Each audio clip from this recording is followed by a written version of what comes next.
Hello everyone, কি অবস্থা সবার? আশা করি সবাই অনেক ভালো আছো।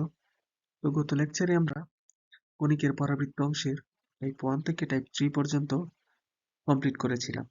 ধারাবাহিক আলোচনার আজকে আমরা টাইপ 4 থেকে শুরু করব।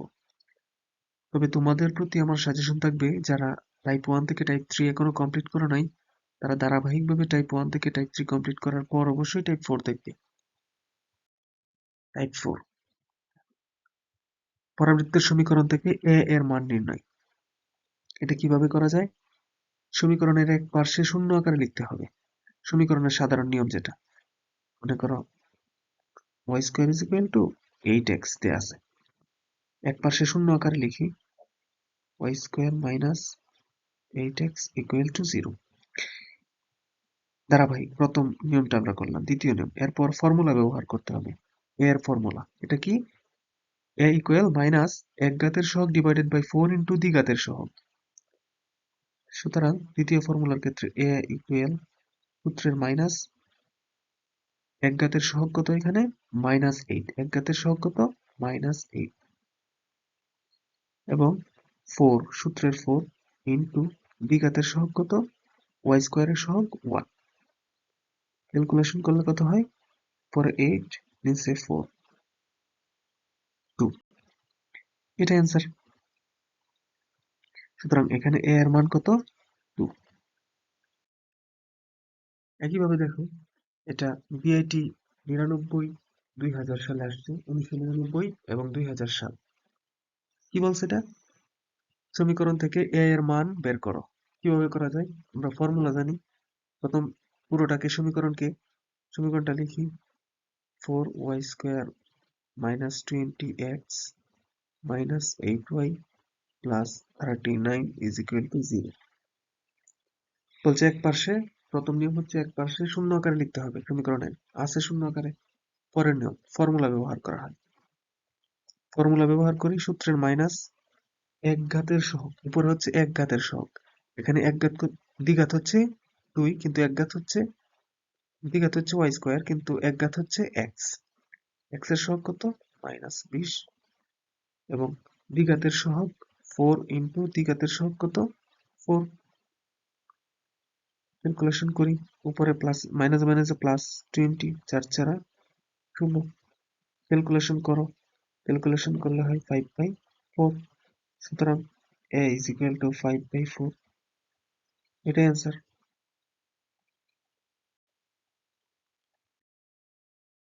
এখানে কিভাবে রুয়েটে আসা আরেকটা কোশ্চেন দেখো। রুয়েট 6-7 সেশন আসছে। বলছে যে 5x square plus 15x is equal to 10y plus 4 সমীকরণ থেকে a এর মান বের করো। পুরো সমীকরণটা আমরা আগে একবার লিখি। 5x square plus 15x is equal to 10y plus 4। এখান থেকে এর মান নির্ণয় করো। প্রথম নিয়ম হয়েছে সমীকরণের এক পাশে শূন্য বানাতে হবে। আমরা শূন্য করি, এক পাশে শূন্য তৈরি করি। -10y minus 4 is equal to 0।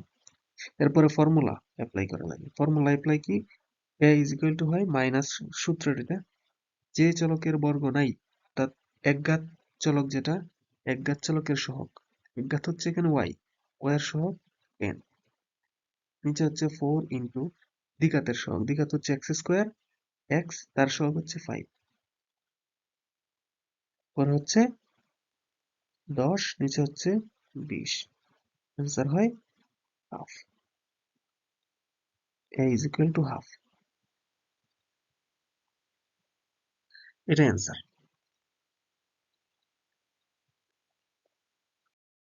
এখন আমরা টাইপ 5 নিয়ে আলোচনা করব। এখানে কি বলছে? উপকেন্দ্রের স্থানাঙ্ক নির্ণয়। পরাবৃত্ত সমীকরণ থেকে উপকেন্দ্রের স্থানাঙ্ক নির্ণয় করতে হবে। এটা কিভাবে করা যায়? এটা করতে হলে প্রথমে তোমাকে শীর্ষবিন্দু স্থানাঙ্ক বের করতে হবে। শীর্ষবিন্দু স্থানাঙ্ক বের করে কিভাবে, এটা আমি এই চ্যানেলের আগের লেকচারে দেখাইছি, টাইপ 2। যদি ওইটা না পারো তাহলে তুমি এটা পারবে না। এর মান এটাই মাত্র দেখাইলাম। এই দুইটার সমন্বয়ে আমরা উপকেন্দ্রের স্থানাঙ্কটা বের করব। এরপরে ধারাবাহিক কাজ করতে হবে আর কি। মনে করো আমরা একটা সমীকরণ ধরে নিই প্রথমে, y square minus 6x plus 8y is equal to 0। বলতেছে এই সমীকরণের উপকেন্দ্রের স্থানাঙ্ক নির্ণয় করো। প্রথমে শীর্ষবিন্দুর স্থানাঙ্ক নির্ণয় করতে হবে উপকেন্দ্রের স্থানাঙ্ক নির্ণয় করার জন্য। আচ্ছা, শীর্ষবিন্দুর স্থানাঙ্ক কিভাবে নির্ণয় করে?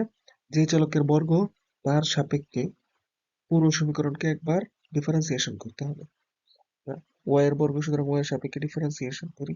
D by D Y Y square minus 6x plus 8y, এই পাশে 0, সুতরাং 2y plus 8 is equal to 0, y is equal to -4. y এর মান মূল সমীকরণে বসাই x এর মানটা নেই। 4 4 16 minus 6x minus 32 is equal to 0, 6x minus 16 is equal to 0। এখানে x এর একটা মান আসে -8/3। কারণ আমরা শীর্ষবিন্দুর স্থানাঙ্ক পাইছি। শীর্ষবিন্দুর স্থানাঙ্ক হইতেছে x এর মান -8/3, y এর মান হইতেছে -4। এখন a এর মান লাগবে। শীর্ষবিন্দুর স্থানাঙ্ক পাইছি, পরের কাছে হচ্ছে a এর মান। a এর মান কিভাবে বের করে? আগের টাইপের মধ্যে আমরা দেখছি সূত্রের মাইনাস, উপরে হইতেছে কার সহগ? একঘাতের সহগ। এখানে একঘাত কত? x, x চলকের একঘাত, সুতরাং একঘাতের সহগ হইতেছে -6, 4 ইন্টু দ্বিঘাতের সহগ, দ্বিঘাত কত? y, y স্কোয়ার, সুতরাং y এর 1 সহগ 1, ক্যালকুলেশন করলে উপরে হইতেছে 6, নিচে হইতেছে 4, সুতরাং 3/2, সুতরাং 3/2। এখন এরপরের কাজ কি? এরপরের কাজ বলছে সমীকরণে যে চলকের ঘাত 1, কোন চলকের ঘাত 1? x এর ঘাত 1, সুতরাং x এর মানের সাথে a এর মান যোগ করতে হবে এবং দ্বিঘাতের চলক যেটা আছে, y চলক আছে দ্বিঘাত বিশিষ্ট, তার মানও পরিবর্তিত থাকবে। সুতরাং -4 তো পরিবর্তিত থাকবে, কিন্তু 8/3 এর সাথে a এর মানটা যোগ হবে। ঠিক আছে, এখন আমরা ক্যালকুলেশন করি উপকেন্দ্রের স্থানাঙ্ক।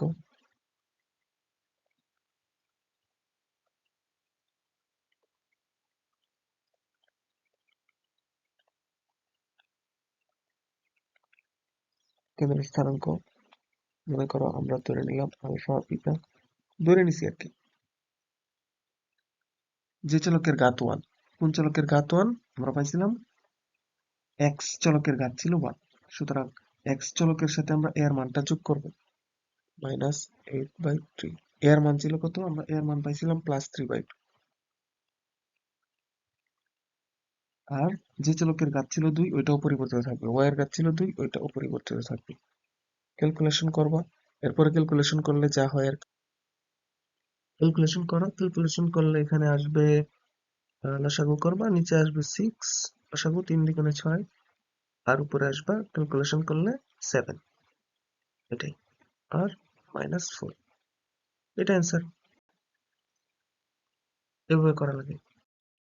এর পরের ম্যাথটা দেখো, এটা পরাবৃত্তের উপকেন্দ্রের স্থানাঙ্ক বের করতে বলছে এবং এটা আসছে কোথায়? বুয়েট আসছে 4-5 সেশন। এই ম্যাথটা আমরা সলভ করি। প্রথমে উপকেন্দ্রের স্থানাঙ্ক বের করার জন্য প্রথমে আমাদের কি করা লাগে? শীর্ষবিন্দুর স্থানাঙ্ক, এরপরে লাগে a, এই দুইটা মান বের করা লাগে। এখন আমরা শীর্ষবিন্দুর স্থানাঙ্ক বের করি। শীর্ষবিন্দুর স্থানাঙ্ক বের করার নিয়ম হইতেছে যে চলকের বর্গ তার সাপেক্ষে পুরো সমীকরণকে একবার ডিফারেন্সিয়েশন করা। x চলকের বর্গ, সুতরাং x এর সাপেক্ষে ডিফারেন্সিয়েশন করি।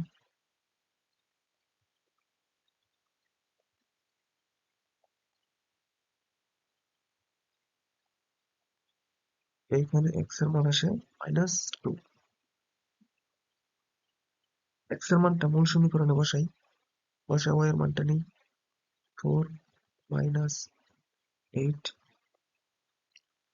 Plus 2y is equal to 0, x এর মানটা বসাইছি আমরা মূল সমীকরণে।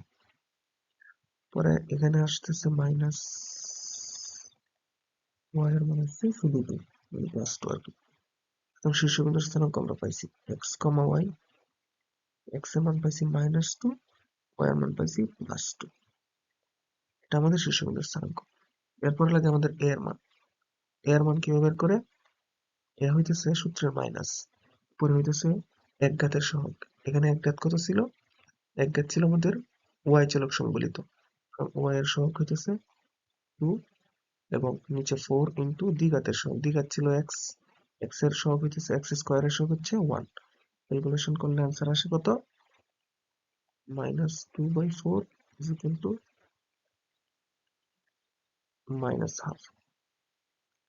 এখন উপকেন্দ্রের স্থানাঙ্ক।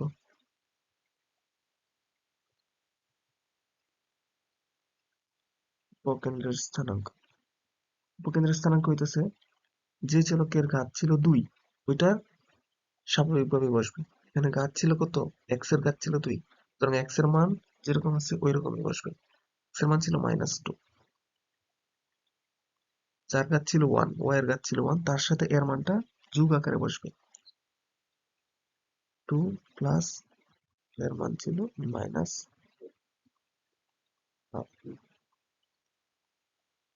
ক্যালকুলেশন করো। ক্যালকুলেশন করলে কত হয়? 2 থেকে যদি হাফ চলে যায় তাহলে থাকে 1.5, মানে 3/2। এটা অ্যান্সার। বুয়েট আসছে সেম ম্যাথ। এরপরের ম্যাথটা দেখো। এরপরের ম্যাথ বলছে এটা রুয়েট আসছে। রুয়েটে একই সাথে আবার ঢাকা ইউনিভার্সিটিতে আসছে। পরাবৃত্তের উপকেন্দ্রের স্থানাঙ্ক বের করতে হবে। প্রথমে শীর্ষবিন্দুর স্থানাঙ্ক বের করতে হবে। শীর্ষবিন্দুর স্থানাঙ্ক কিভাবে বের করে? যে চলকের ঘাত 2 তার সাপেক্ষে পুরো সমীকরণকে একবার ডিফারেন্সিয়েশন। এক্স চলকের ঘাত 2, সুতরাং পুরো সমীকরণকে এক্স এর সাপেক্ষে একবার differentiation. 5x² plus 15x minus 10y - 4 is equal to 0। X এর সাপেক্ষে ডিফারেন্সিয়েশন করো 5 দ্বিগুণে 10x plus 15 is equal to 0। এখানে x এর একটা মান পাওয়া যাবে। x এর মান আসবে -15/10 is equal to আসবে -3/। এই মানটা আবার মূল সমীকরণে বসিয়ে y এর মানটা আমরা নিই। y এর মানটা নিই আমরা 5 into 3 3 9/4 minus 3 15 45/2 minus 10y - 4 is equal to 0। Calculation করো। পুরো ক্যালকুলেশন করার পরে কত আসে? এখানে আসবে ওইটা এই পাশে গেলে লসাগু আসে কত? লসাগু হয় 4। 4 10 দ্বারা গুণ করলে 40, পরে 61, নিচে 40। সুতরাং আমরা শীর্ষবিন্দুর স্থানাঙ্ক পাই গেছি x, y। x এর মান হইতেছে আমাদের 3/2 মাইনাস y এর মান হইতেছে -61/40। ঠিক আছে, এখন আমাদের লাগবে a এর মান। শীর্ষবিন্দু স্থানাঙ্কের পরে এর মান হইতেছে সূত্রের মাইনাস উপরে এক ঘাতের সহগ। এক ঘাত কত ছিল আমাদের? y। y এর সহগ ছিল -10, নিচে হচ্ছে দ্বিঘাত 4 ইন্টু দ্বিঘাতের সহগ কত? 5। ক্যালকুলেশন করলে উপরে আসে 10/20 is equal to half। এখন উপকেন্দ্রের স্থানাঙ্ক।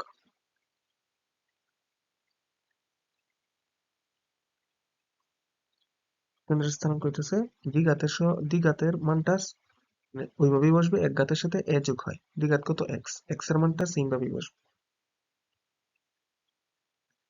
আর এক ঘাতের সাথে এর মান যোগ আকারে বসবে। এক ঘাত ছিল -61/40, তার সাথে যোগ আকারে বসবে।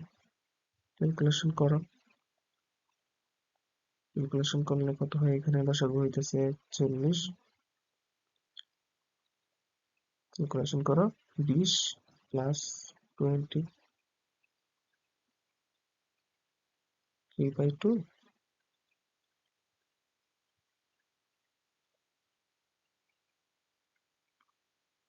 41/40।